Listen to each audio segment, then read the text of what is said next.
You're probably here because you're finding it a little bit difficult and finding your way about leadership, finding your way on how to manage people well, and finding your way on how to grow your business as an entrepreneur. Any one of these things are the topics that we cover. I'm your host, Sean C, aka Mr. CEO at 22. I am so glad that you took the first step of being here to learn more about leadership, entrepreneurship, and management because the world needs more people like you. We will help you to invest in yourself because that's something that is worth doing. That is something that is worth learning. If you have questions about entrepreneurship, maybe you're having problems at work or you're having some leadership problems or managing other people, boy, I have news for you. We have what we call a masterclass. Most of the courses in the masterclass deal with how you can generate revenue online. It deals with leadership, how to lead in crisis, how to break through the crisis in business, in entrepreneurship, and how you can manage other people better. Now, I always say the best kind of investment is an investment in yourself. And how much money are we charging for this masterclass? Not a lot. And if you invest in one, it's yours to keep. And if it doesn't, I'll refund you, no questions asked, full refund. So why don't you try it out? Head on over to sean.c/masterclass and check out any one of the courses if it fits any one of the questions in your head. And if you have any questions, you can just put it on the comment section and we'll get in touch with you. We want to know who you are and we want to hear from you. Until then, keep leading.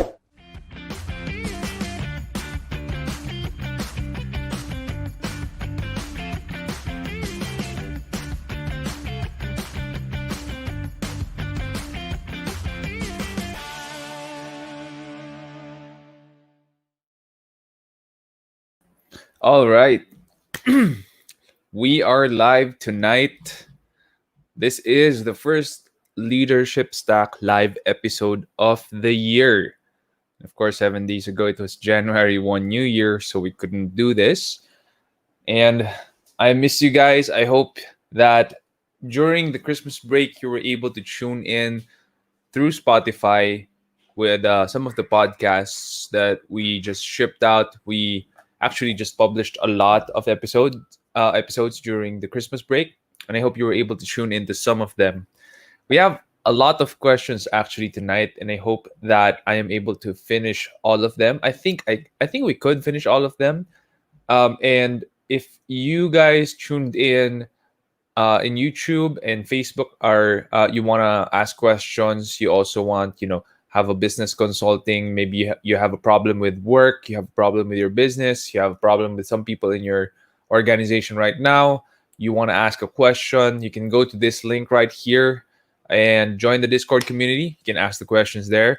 Also, if you're driving or exercising or doing something that needs your eyeballs, you could listen to the audio version only through Discord and or through Spotify, because after this recording, it's going to be published on Spotify, but we're going to edit it. We're going to chop it up already. So nothing as candid as what we have right now. So again, Happy New Year, guys. It's 2021. I have already done a couple of videos with Marvin Germo. And really had fun with that. If you haven't checked back on his channel, you should. I did it with Mr. Chinky Tan and Paolo Tibig, and then we also had one with Mr. Jason Law and Carlo Ople. Super excited and super enjoyed those recordings as well. 2021 actually is a year where, for me, we could see something further, because 2020 was a year that everything was just disrupted and you can't see a lot. You can't see that far into the future. And actually, as an entrepreneur and a visionary, it's really hard for me when I couldn't see so far into the future.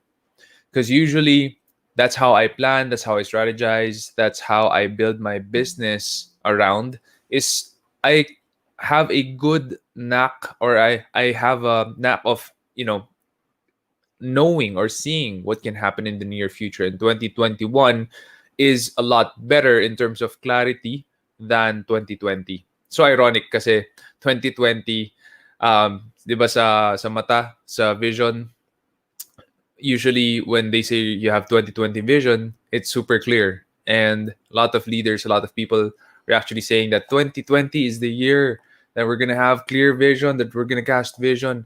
And then the pandemic happened and everything was wrecked. There was nothing that is super clear. We didn't even know if a vaccine is possible, and we have the vaccine now, but it's been developed within 8 months. Usually, vaccines would be 8 years to 10 years before they would be developed and shipped out and launched and okay to use for the public. Pero yung meron tayo ngayon, it's 8 months and that's already Pfizer and Moderna. But it's it's very rushed what they did. That's what I can say. Um, so yeah, 2021 at least it's a lot clearer than 2020 when the lockdowns were starting to happen. No vaccine yet.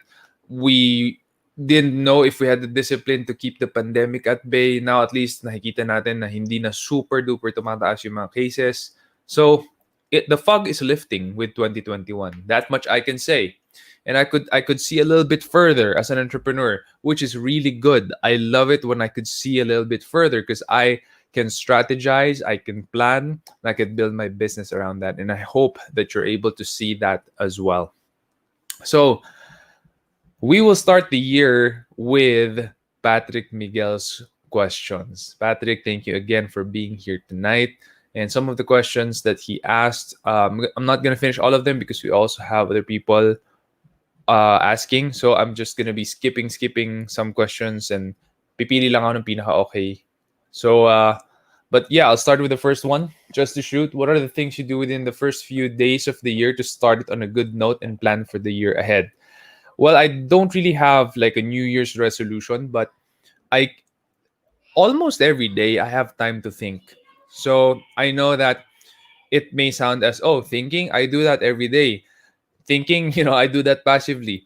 No, this one is deliberate thinking. So I really have time to just um, meditate. So I just slow down or I stop and I take a walk and I breathe and I think. That's what I do. Or sometimes I'm just sitting in my chair here and I would meditate. I would practice meditation and think about the things I need to change or I want to change about myself. Only the things that I can do something about. I don't think about the things na hindi ko naman kaya baguhin because that's gonna be worrying, more of worrying. And it says in the Bible, who among you by worrying can add another moment to your life? You can't. So don't worry. And what I do is I think about the things I need to change, usually about myself. So I know that something I need to change would be the way I speak, especially when I'm upset or when there's work that's not done well. That's actually one of the few times that I really get I'm really quick tempered and my words can really be sharp. So that's something that I know I have to change. And I keep thinking about how I'm going to do it and how I'm going to be a better leader, how I'm going to be a better manager for the people in my team, someone who would inspire people rather than bring them down in terms of their emotions. So one of the things that I think I am a really good fit for as a leader are people who really want to achieve stuff, want to do things excellently, and who are responsible. But not a lot of people are like that. And I also have to be a good manager and leader to them and adapt to their style. It's hard when you, as the leader, keep on expecting that people will adapt to you. And I used to have that kind of mindset. Kasi ako naman yung may choice kung sino yung gusto kong i-hire. But the world doesn't work that way. I realize it now. You have to be really good in how you handle things and communicate both with the mind and the heart. I left the heart out. I could be one of the best leaders when it comes to logical thinking, just dealing with the mind, getting things done, accomplishing things. But I'm not so good with the heart, and I cannot. I think it would be dumb for me in my organization if we're gonna lose people just because I'm not good in that. So I am deliberately trying to think and meditate on the things that I can improve in terms of my personality and my leadership style. So yeah, that's question one and two already. So to be fair, I'm gonna skip first and go to Gab Abbott's question. People see Gen Z, the younger people now, as the uncommitted workforce that does job hopping. Nothing new. And at the same time, an entrepreneurial generation, same as the millennials as well, where everyone seems to want to start their own thing. Will this be detrimental to new entrepreneurs who want to scale up their business, given that finding loyal and committed employees is a struggle?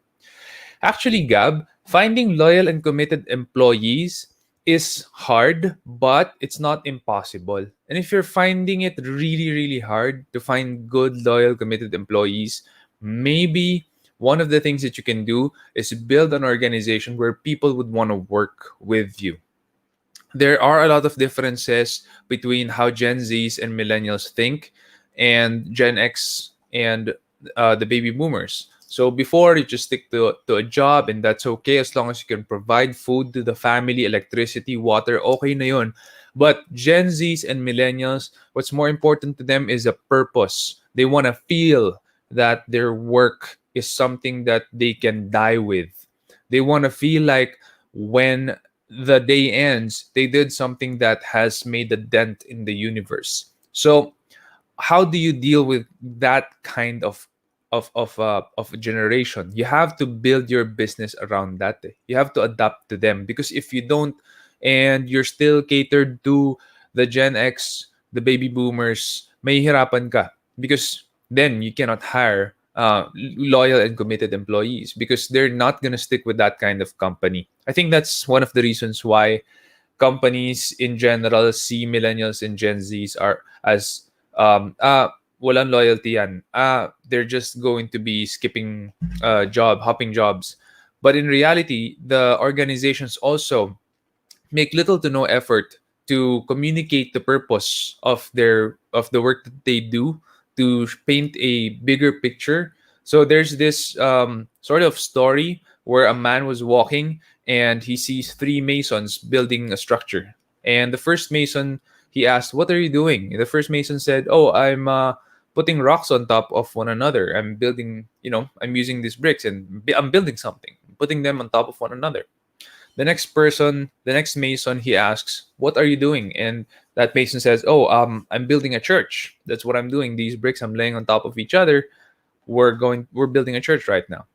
And the last mason, he asked, "What are you doing?" And the last mason said, "I'm building the house of God." So that they're doing the same thing. They're working on the same thing, but the last person saw the bigger picture, had buy-in or had ownership of the work because he knew that it's going to be the house of God.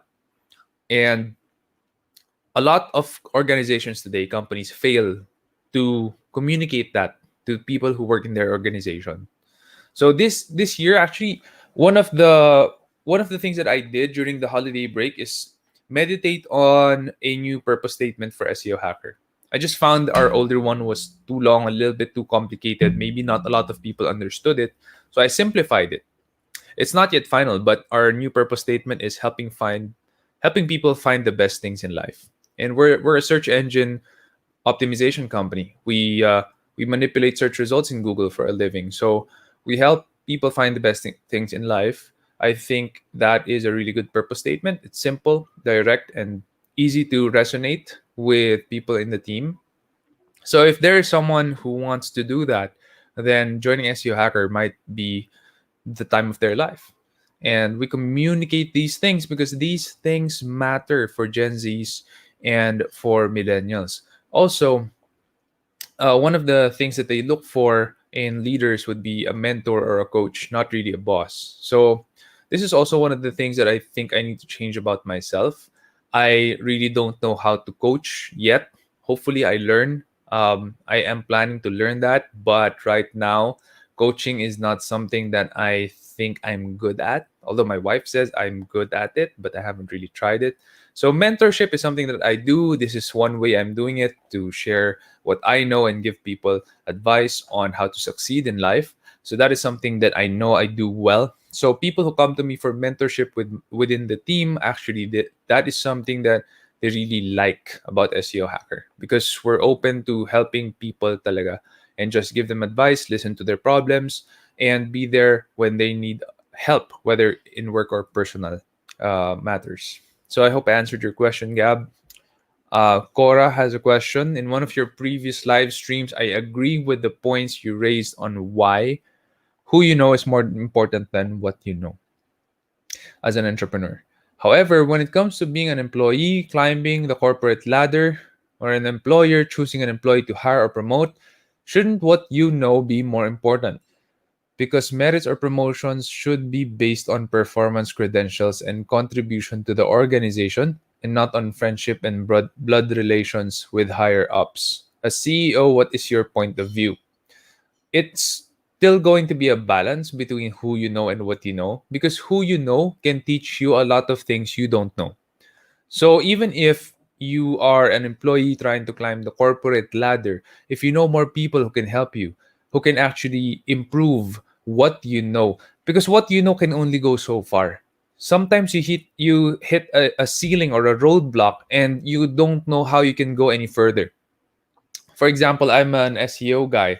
I specialize in SEO. And when I was starting out as a freelancer, SEO is really it's really my direction. But there is a ceiling on that. Pag na-exhaust mo na yon at hindi nagbago si Google, assuming Google never changed, improved their algorithm, that's it. That's the game. That's the entire game. And that's the ceiling of how you can play it. But since Google keeps on changing and improving, and they're doing so many stuff within a quarter or a month, then SEO kept on changing. And I need to keep learning and adapting, and that's the beauty of the game. And a lot of people see that as a downside, but I actually enjoy it. So what I know is evolving in that way. But for example, you have a certain job in your organization, what you know can be maxed out. And if there is someone who is as capable as you, then what you know, what he or she knows also maxes out. Magkapantay na kayo.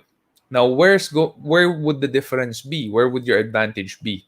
It's going to be on who you know. Because who you know, there's a quote that says, 5 years from now, you're gonna be the same person, except for two things. That's who the people you meet. That's the people you meet, and the books you read. So that's it. You're going to be the same person in 5 years, except for the people you meet and the books you read. So you have to know more and more people. Also, I think that a lot of people who are climbing the corporate ladder now also dream of having their own business someday. So there really is no downside in networking and getting to know more and more people, even if you are employed right now. Because someday, when you finally are able to start your own business, having a really good network helps out a lot. Okay, the next question from Cora. Among all the interview episodes you conducted last year, what is the most memorable? And what is your most memorable or significant key takeaway from said interview? I really like the one, and I need to check if it's out now because um, we are publishing so much stuff every week. Yeah, I think Brendan Kumarasamy, I think that's out already. So, and that is about presentations and public speaking. I really enjoyed recording that episode, not just because I learned a lot, but because that guy was younger than me and he knew so much stuff and he was so open to sharing them. I know a lot of experts. I know a lot of people who have guested in my podcast, and I meet during talks and seminars on the stage or right now digitally, and I noticed that they don't give everything away. You feel that they're keeping something. You feel that they're not really in there to teach you everything they know. There are people like that. And what I love about Brendan was when I was asking him the questions, he was just giving it all away. And you could see his heart that he is someone who just wants to help people. That is inspiring for me. And I'm also I would love to believe that I'm also like that, especially with you guys. Kayo lang makasabi nun if I am a person who gives everything away, what I know. But meeting someone like that, that's inspiring for me. And yeah, significant key takeaway from the said interview is if you want to help people, help them all out. That's it. Don't hold back. As of this moment, the next question, as of this moment, what is your ideal plan or vision that you have for your kids in terms of their future career paths? Well, what I do know is when they reach their teen years, I'm going to ask them to work in a friend's company Who that friend is, I'm not yet sure. But what I'm sure of is I want them to work in an organization where they have to do tough labor. So they have to carry stuff and earn, just a little bit for the hard work that they're doing. So it's I want them to feel what it's like to just be there with other workers, carrying stuff around. Having that kind of work humbles you. And I think one of the things that I need to teach my kids when they reach their teen years is how the world works. I need them to see the reality and humble them as well, that it's not because you're my sons that you will be able to make it.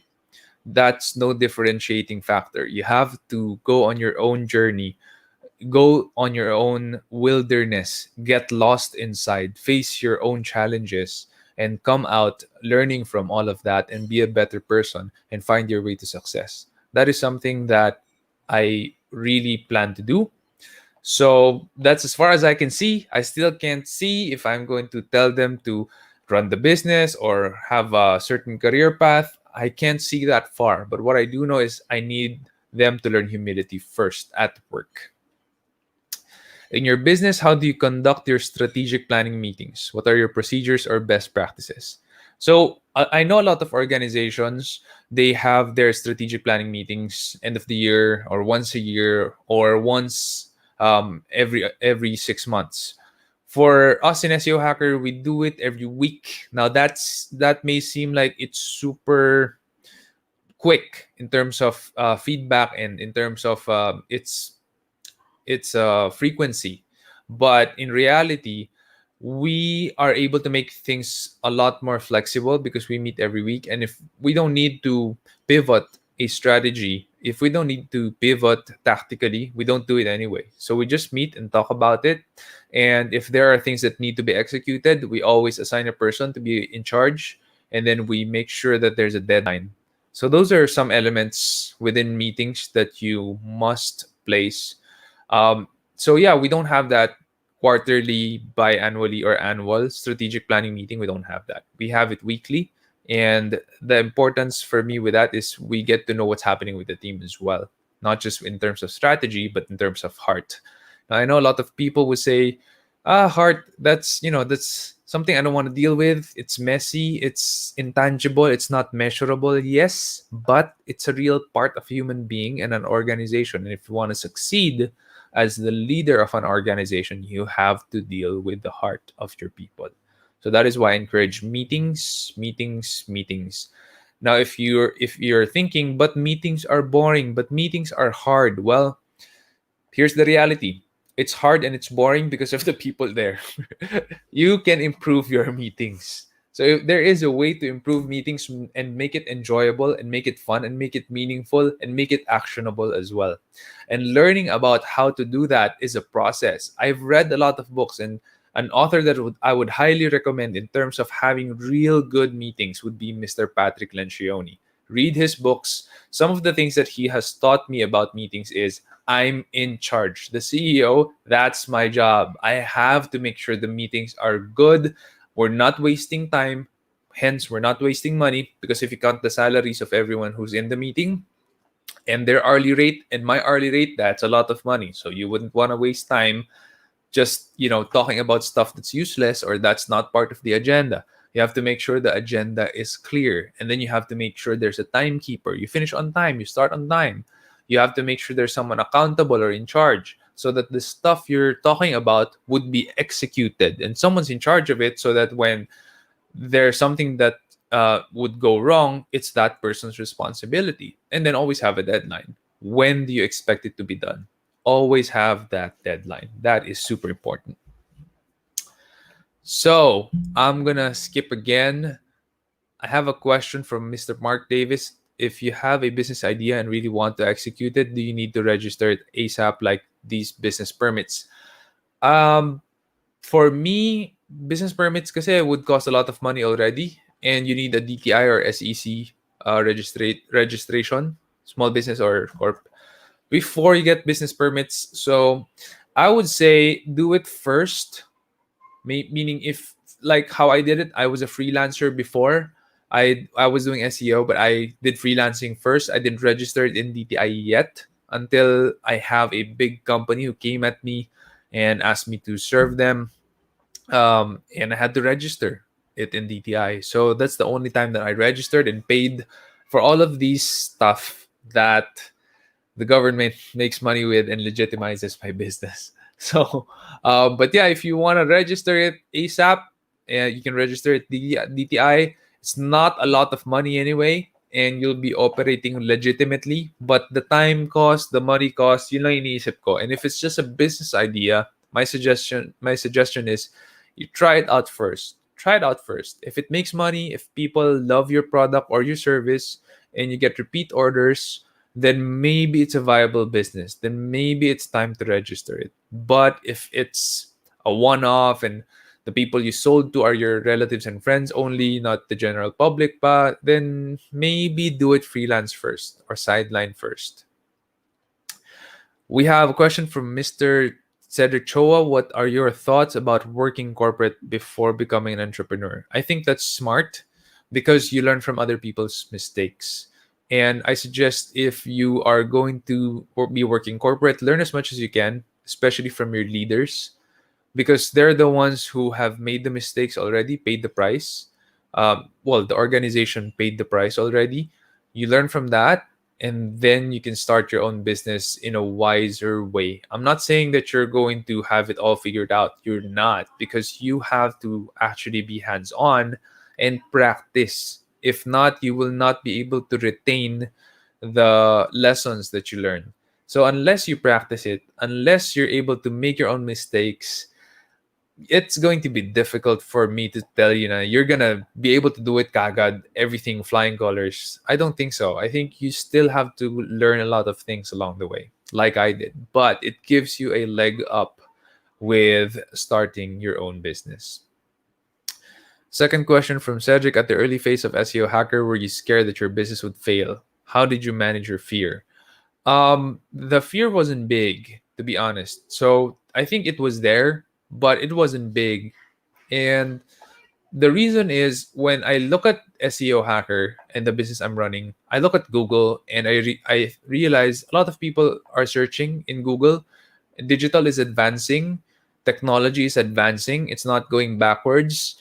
Google is just getting bigger, and search is always going to be there because the web is so big. If the web is such a big place, how are you going to find what you need? It's really through search. There's nothing else. You don't randomly type in a URL. No one does that. No one randomly types in a URL. We all go to search engines. And if people goes to search engines, and there are people getting born every day, and those newborn babies, they're gonna grow up in this digital world. They're gonna learn how to search. So people who can search, they're just gonna keep on increasing and increasing and increasing. And it just made sense to me that SEO is here to stay. If you can manipulate search results ethically within Google's standards and guidelines, and you do it for other people, other businesses out there, it just makes sense. And that's why the fear is not that big. If SEO Hacker would fail, it would probably be because of my leadership and my mismanagement of the people, of the finances, of stuffs inside the organization. I have a question from Rachel. I have an online shop. It's doing well naman. Should I still consider having a physical shop after the pandemic? That's up to you. So you have to count the cost. The Bible says before a wise man before building a structure counts the cost. Otherwise, you might just be able to build the foundation and not finish the building, and other people would laugh at you. So you have to first count the cost. How much does it cost to actually rent a spot and build and renovate and put your promodizers or salespeople there? It costs quite a good number of money. Now, the idea is to also get a lot more people coming in and buying from you. That's the idea. That's not what always happens. So there is a risk there.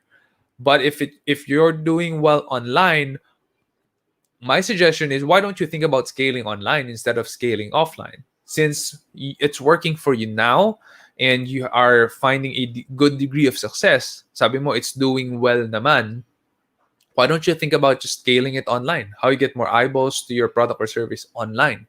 How you get more people coming in and asking you or inquiring about your product or service online? Why do you see offline as a way to scale? So there must be a specific reason why you would want to scale offline. So, for example, in my case, we're a 50-man team in SEO Hacker, and maybe 5 years from now, I would like to have as much as 100 people, which is double the amount of manpower we have today.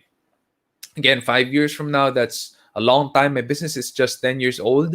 So, with the startup phase and the scale up phase, we grew to 50. Growing from 50 to 100 in the next 5 years, it's not really impossible. Now, it makes sense for me to actually try and look for building my own structure now, because right now we're renting, and if we grow to 100, it's going hindi namin kakasya. It's not smart for me to keep on moving my offices just because we can't fit anymore in a specific place. So what I'm considering now is going offline in terms of my investment and buying a lot, building a 3-story, 4-story building, so that when we grow to 100 people, we're not going to have a problem. Of course, I'm not going to do it isang bagsak. We're going to do it step by step, very slowly. Maybe we look for a really good lot first that's going to fit 100 people. And then if we're going to build the structure, we build the first 2 floors first, not the third or fourth floor. Muna kasi we might not need it yet. We're 50 now. 2021, if we grow to a 60 or 70, that's a big blessing already. So we're going to do it step by step.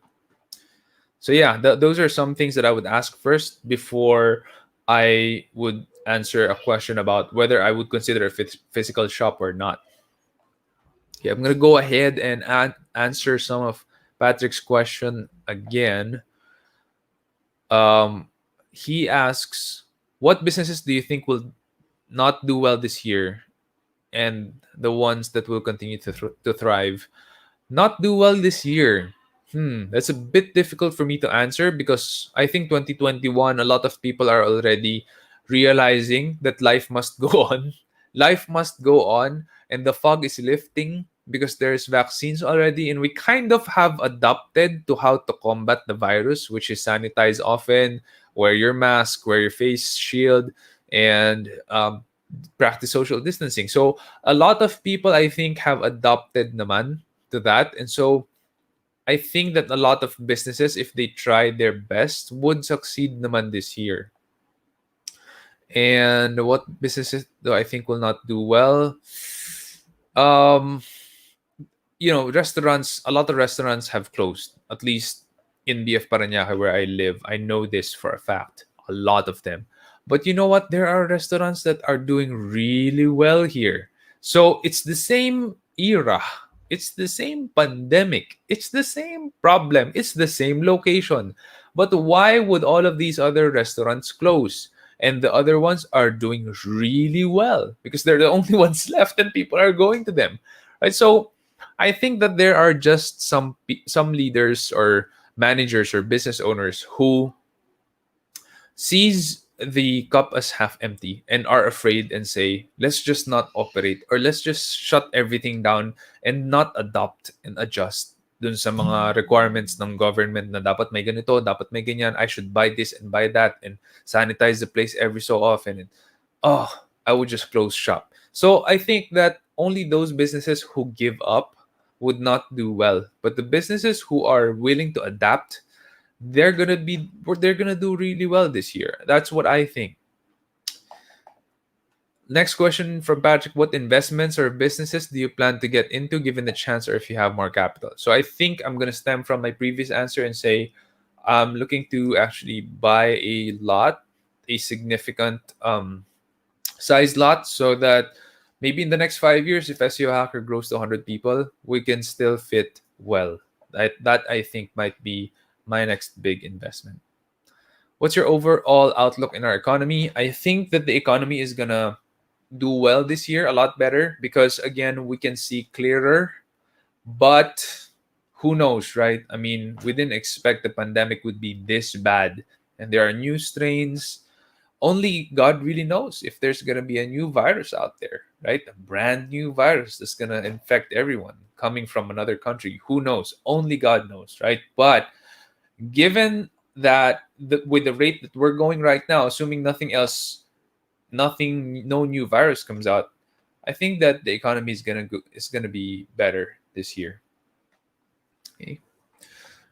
What are your goals for this year? Will we be expecting a book this year? Seminars, webinars? I'm planning to do a webinar where the fee is just going to be to buy my second book, which is 50x your business. That's going to be the webinar fee. I usually charge a lot more than that, but for this time, just buy the book from Amazon and you're going to be able to get your pass for the webinar for free. Um, what's the topic? I have yet to announce it, so that's gonna be a secret for now. What are some of my goals this year?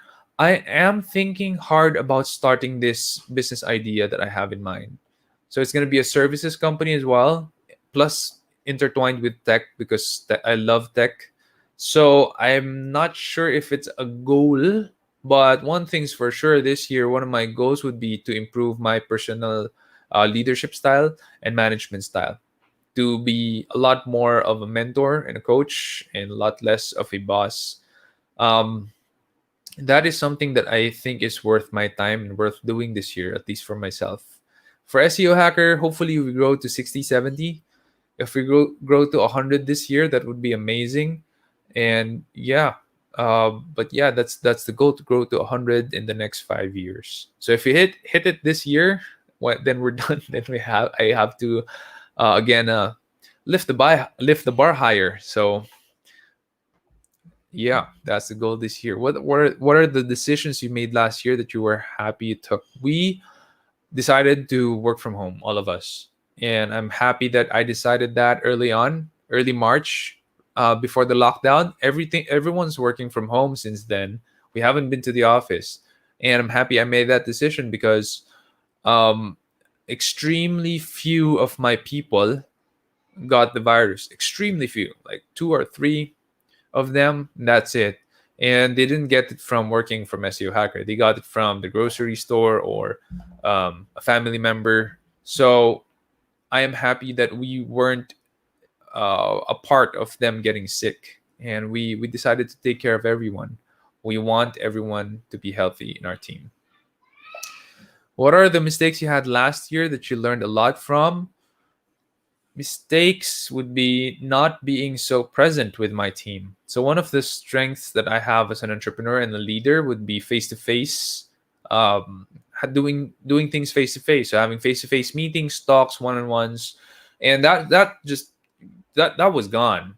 So before I would have meetings with my people, just walking around and talking with them and asking them how they are, how's the family, how can I help them, just walking around the office. But that's gone now. We don't have candid meetings anymore. If you want a meeting done, you have to schedule with them. And not a lot, 2020, we're still all adjusting. Not a lot of people scheduled with me. Not a lot of people scheduled a one on one with me. Not a lot of people scheduled a group coaching or mentoring session with me. So I think one mistake is I have to be more intentional in setting meetings, like one-on-one meetings or group meetings with my team.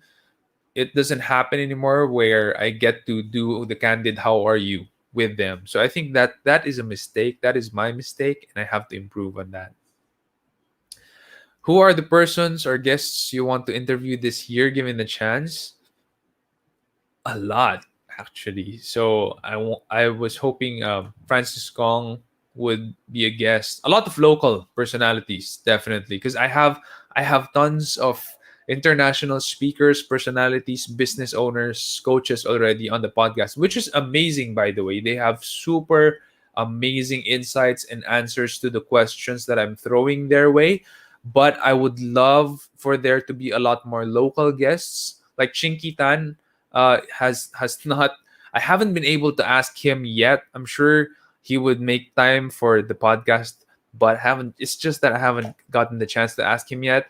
And we have a lot of guests scheduled. For some reason, a lot of guests want to be interviewed in the Leadership Stack podcast, and all of them are from abroad, right? So there's only one Filipino, and even that guy, he's from Canada. So he's a Phil Am, and it's crazy that we have all of these guests lined up. And you can listen to them. Go to leadme.ph/Spotify. Again, that's leadme.ph/Spotify. You would be able to listen to all of these guests, but more Filipino guests, definitely something that I would like to do this year. Next question from Cedric. You mentioned, this is the third question from Cedric. You mentioned it's smart to do corporate first before becoming an entrepreneur. Doesn't that make it ideal to do job hopping so that learning would be more diverse? If you do job hopping, so here's the thing: when you job hop for the purpose of just job hopping, that doesn't help you as an entrepreneur, because you will now be bombarded with so much stuff that you're not going to be sure what's right or wrong. But if you're taking jobs intentionally, this is because this is what I want to learn. I want to learn about this specifically. For example, I want to learn about SEO. That is something I really want to learn, so that someday when I'm a business owner, I can make my own site and do SEO. And then the next thing you would want to learn is how to hire people well. So you take an HR role. It's hard to hop jobs that you're a digital marketer and then you hop to become an HR personnel. I don't think a company in its right mind would hire you if you're doing that kind of a transition. But that's actually what you need when you're an entrepreneur. You need to learn a little of everything. How do you do accounting right? How do you do HR right? How do you hire people? How do you build the culture? How do you fire people? How do you promote people? How do you establish your core values? How can you make your core values a real thing, not just writings on the wall? Those are things that you need to learn. How do you lead tough people, hard-headed people? How do you lead people who always make excuses? You can't seem to make them produce anything on time or produce anything well. All of their work is just subpar. Those are things that you have to learn. And if you're hopping jobs, there is not a lot of, how do you say it? There's not a lot of reasons for a company to actually promote you to a leadership or managerial level. So one of the things that I look at is whether a person has hop jobs actually when I get a resume. And when I see that the person just, spends like a year or half a year in their work, that's a red flag with me, because we only hire people who are not mercenaries. We only hire people who are missionaries. They have a mission in heart. Usually it's our mission in heart. We only hire those people. People who are mercenaries, we don't hire them. So that is one thing that smart companies would not do. We check resumes and we check if people would hop jobs. And people who have different backgrounds, different job backgrounds, and they're applying for a very new job in your organization. So galing nga siyang marketing tapos gustong mag-HR bigla sa'yo, we're not gonna hire those people. Not for the HR role. We're just gonna hire them for the marketing role, right? So we hire people to specialize, not to be a horizontal bucket. And the reason why we don't want people to be a horizontal bucket is it doesn't serve the organization. You usually go to an organization and work for an organization to serve people in the company, to serve shareholders, to serve clients. You don't go in a company only for selfish reasons and say, I want to be an entrepreneur, so I'm going to hop jobs and I'm going to get the jobs that I like. I think that that's going to end up badly. So, yeah, don't do that.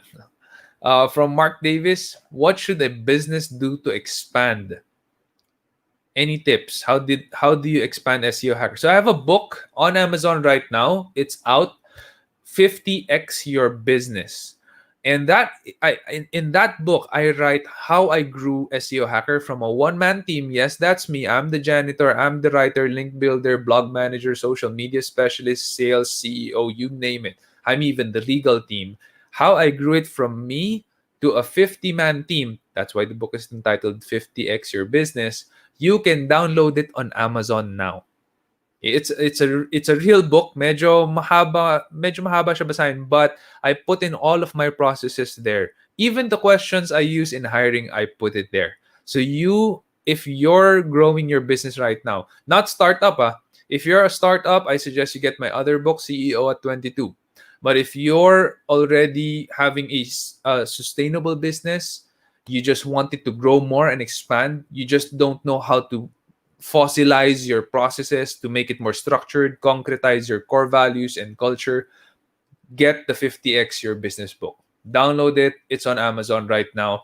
I think you can search it in Google, or you can use leadme.ph slash 50x. So the 50 is a number, 50x. Leadme.ph slash 50x, 50x. So I think you can use that link. I'm not sure. I'm going to check right after this live session. So that book explains how I expanded SEO Hacker, how I made the culture intentional. Because culture, whether you're intentional about it or not, it's gonna happen. When you're not intentional about culture building, usually it's a bad culture that will result. Usually it's a culture you don't like. That's gonna be the culture. But when you're intentional as the business owner or leader or CEO, when you're intentional about culture building, then your entire organization becomes a source of joy. So I put in there everything that I know, and you might want to read that one to better answer your question, especially if you're on that boat right now. You're trying to expand business. How do you get more capital? Because expanding needs capital. You need to buy more stuff. You need to buy more laptops. You need to renovate a bigger office, which is what we did. That costs money, a lot of money actually. So I put the entire story there and the lessons there. Question from Jazz: have you checked on the online franchises trend? Not yet, but I heard news earlier from a close group that franchises are doing good now this year, and especially food. So I'm not sure if that's true or not. I'm not in that industry, but yeah, that's as far as I've heard. Hopefully that helped. I'm gonna rewind to Cora. Cora has questions still. What is your what is your book reading routine? Do you believe in speed reading? How many words per minute can you read? I believe in speed reading, yes. I forgot how many words per minute I can read. I forgot. I measured it, I know, before, but I forgot sincerely. I'm sorry about that. But I prefer to do slow reading than speed reading. So my goal is not to finish as much books in life naman eh. My goal is to really be able to digest and meditate on the lessons that the author wanted me to learn. So I don't practice speed reading, but I tried it. I know it works, but you're still not going to be able to absorb the learnings as well if you do speed reading. So I would rather do slow reading and then apply. Mas ganun ako eh. Nabasa ko yung chapter 1, 2, or 3. And then I apply. Then I get to absorb and retain it. It's hard when you do speed reading, you finish like 10 chapters and then you don't remember a lot because you didn't practice them. So everything just goes down the drain. Sayang. Like it's waste of good wisdom. My book reading routine, usually at night before I sleep, I read a book and I use red tinted glasses. Funny, no? Kasi I'm sharing that with you guys right now. I use red tinted glasses because it actually makes me more sleepy. And it blocks blue light out. So that helps. Although the light I use naman to read is a yellow light, our sleeping light. So I use the yellow light plus I use a red tinted glasses so that after that I'm knocked out. I'm just sleeping like a baby. I also read in my when I'm in the restroom. So that for me is one of the perfect times to read, rather than getting your mobile phone and watching stuff and or playing games from your mobile phone. I read. That for me is a time of growth as well. So I finish books that way. And there are rare times that I would be here in this seat in front of my computer and I'd be reading. But I do that from time to time because I also journal here.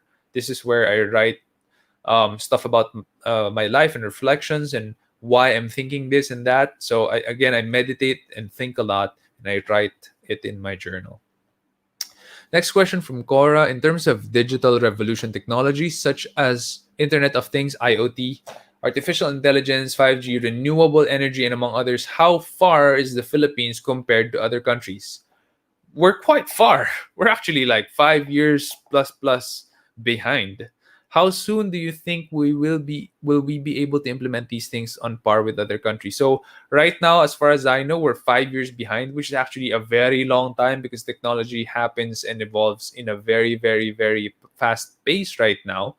I do think we're catching up, but I don't think the pace is enough, and that is because of, and I can't believe I'm saying this here. That is because of how the how the country is being managed by the government. There are just a lot of roadblocks, bureaucracies, red tapes, and corruption that is happening, and that is a huge impediment to our country, not just in technology but in every sector. But obviously, technology is one of the things that's largely affected. It's huge. The effect is huge. And yeah, basically, I think it's how the country is managed by the government. That is one of the biggest roadblocks here. Unless that is fixed, which is going to be a colossal, a God-sized endeavor. It's going to be a God-sized endeavor. So you have to pray. I have to pray. Unless that is fixed, I don't think we're going to be able to catch up with the rest of the world. It's impossible because the money is just not going to where it's supposed to go. And funding and cash, it's the most important thing if you want to expand, if you want to grow your business, if you want to innovate, if you want to purchase things. Cash is super duper important. Last question from Cora. What is your fitness or exercise routine since the start of lockdown? I I actually do shadow boxing. So if you have a Nintendo Switch, there's an application in Switch or a game. It's called fitness boxing. So I just use that every other day. I have 1 kilo, a 1 kilo weight tied on each arm and 2 kilos on my feet. So that actually helps me to build muscle so that I'm not super lean. And then I do 1,000 punches at least for that day. That's just like 30, 40 minutes. And it's pretty good. I burn like 400 calories in one session. And then I take walks around the subdivision. So I took a 2 kilometer, 2 something kilometer walk before I did this live actually. And yeah, it's just to make sure that my heart is healthy and um, I'm moving and not stagnant. Especially after eating, I do walks. No. Question from Monster Wings: what is your wish or prayer for 2021? I I pray for all of those who. It's the same as last year.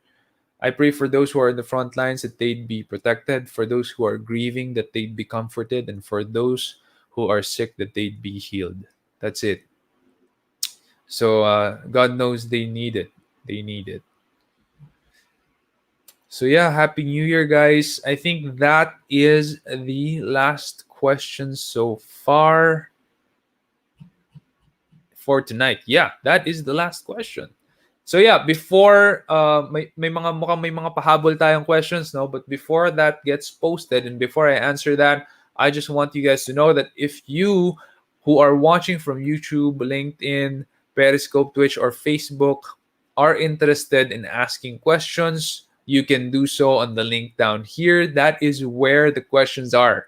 So I don't flash them on the screen. You're not going to see that on social media. It's all on Discord, and it is a free community. You can join us there, and I would be answering your questions every Thursday, 8 p.m., when we do the Leadership Stack live session. Shout out to Sarah. Thanks for tuning in, Sarah. Happy New Year as well. Sarah's greeting Patrick. Patrick, Happy New Year as well. Oh, and Patrick is greeting Sarah. All right. So there's no news yet on webinars that are upcoming, but if you want to listen in to our episodes on the podcast, this is where you can find it. Leadme.ph/Spotify. Again, if you're driving, taking a shower, exercising, you just want to listen to stuff and keep on growing, even when you're doing your daily routine.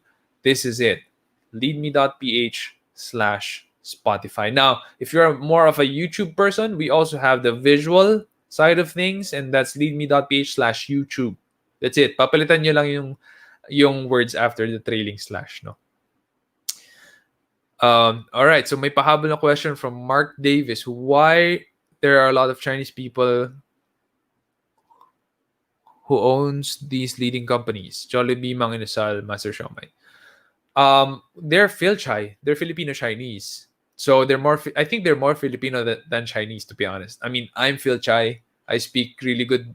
I speak Tagalog. Actually, I'm really good at speaking Tagalog, much better than speaking my native tongue, supposedly, which is Hokkien, China. So I'm Chinese, but born and raised here. I'm the fourth generation here, so I speak English and Tagalog way better. And I think, in terms of how I think a lot like a Pinoy. So I know the owners of Jollibee, Mang Inasal, Master Shomai, they're Filchai as well. So they think a lot like Pinoys already. They're not really Chinese because if you meet people who are from China, they think very differently and they speak also very differently. So I wouldn't say that Chinese people. I wouldn't use the word Chinese people. I would say Filchai.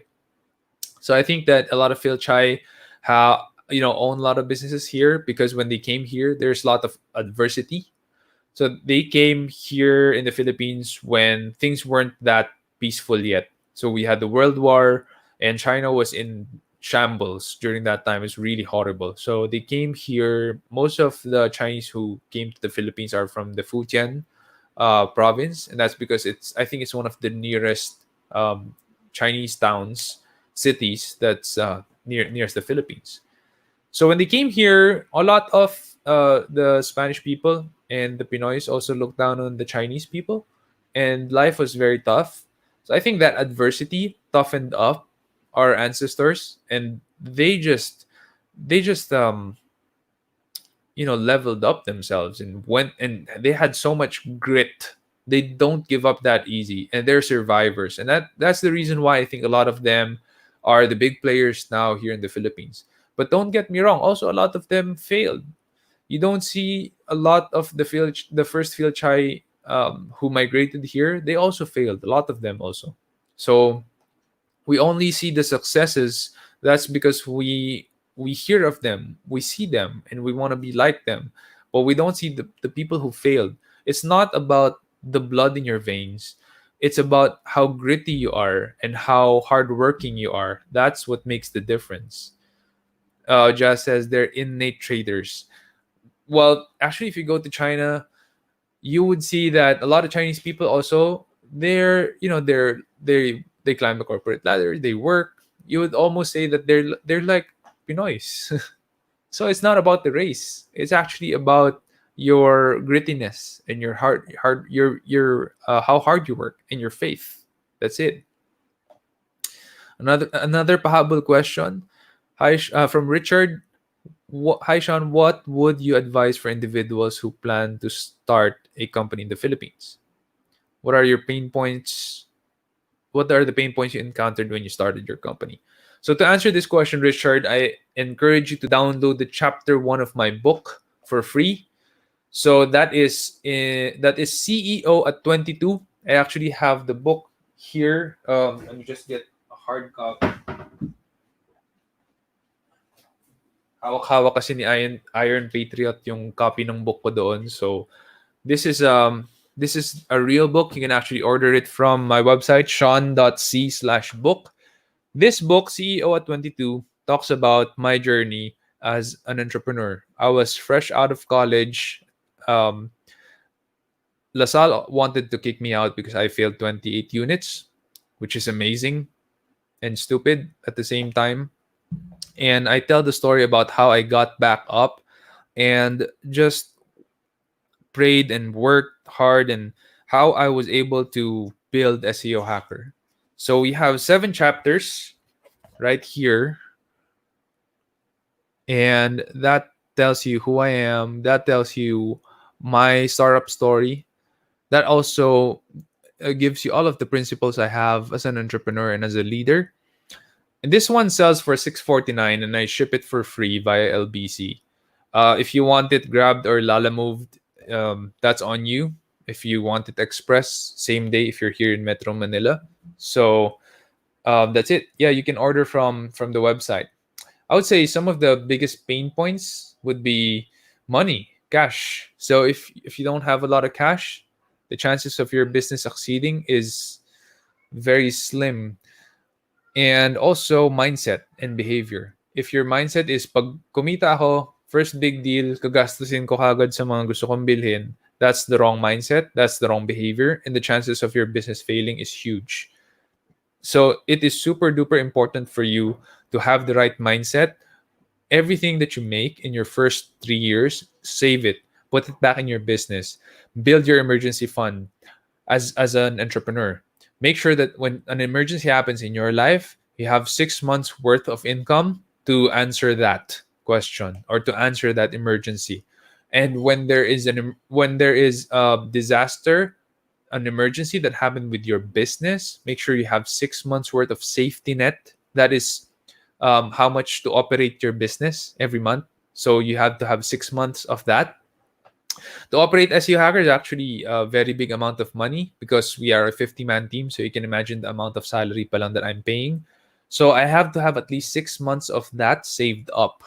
That is actually my safety net. And so when the pandemic started, March, April, May, we weren't collecting with our clients because they weren't paying. I took out from our safety net to be able to pay our people. If we didn't have a safety net, well, it would be difficult to keep good people, right? What would I tell them? I'm sorry, I can't pay your salary. I would rather not be dishonorable like that. And thank God we have that safety net. So you have to have your safety net and you have to have your emergency fund. Make sure that you have cash and you have a good mindset, good behavior when you're starting your business. I think that would be the biggest problems of startup business owners. After that would be hiring. Usually when startup people hire, kailangan mag-hire kasi wala nang tao eh. Kailangan mag-hire kasi nahihirapan ako eh. Kailangan mag-hire kasi kailangan ko lang ng tao dun. Yan, mahirap yung ganyan. That is the wrong mindset. If you hire like that, you're gonna get the wrong people and they would burn your house down. They would commit intentional arsony. So don't hire like that. Make sure that when you hire slow, but you're always hiring for the right people. How do you hire the right people? Make sure that you know who you are. You know the things that you value. You know the things that you would want to serve your customers with. For example, one of the things that's super important for me is honor. And so one of our core values is integrity. If a person doesn't have an integrity, if he or she lies when he or she makes excuses, that person shouldn't be part of the team. We kick those people out. We have to fire them because wala silang integrity. If a person steals, it shouldn't be he or she shouldn't be part of my team because integrity and honor is super important for me as a person. I always honor my clients. So if you cannot honor a team member, a family member, you shouldn't be part of my team. If I know someone cheats on a boyfriend or a girlfriend, I'm sorry, this might seem so gray area for a lot of you guys out there. But for me, if a person cheats on his or her boyfriend or girlfriend, that for me is a person without integrity. And I don't think I should keep that kind of people in my team. Because if they can do that to people they love, how much more can they do that to me and the people in the company? They can also do that to us. And that would damage the entire culture. So those are some things that a lot of startup business owners are fail in and have a difficult time in. Is it available in Kindle? Yes, it's also available in Kindle. You would be able to get it cheaper though if you buy it from my website. So that's again sean.c/book. You can buy the ebook copy from my website, not in Kindle though. It's just an ebook. But again, if you want it in Kindle, my Kindle ka, you prefer it there, you can buy it on Amazon, no problem. So I hope that helps. Questions are closed, and that's a lot of questions answered tonight. Again, guys, Happy New Year. Thank you for being with me. Patrick Miguel, Mark Davis, Jazz, Richard, Monster Wings, Cedric, and Rachel. Thank you for being here tonight, and for all of you who are tuned in on YouTube, on LinkedIn, Periscope, Twitch, and Facebook. Thank you for being here and joining us. Gab, Abit, Cora, thank you for being here and for your questions. God bless you guys, and until next week, keep leading.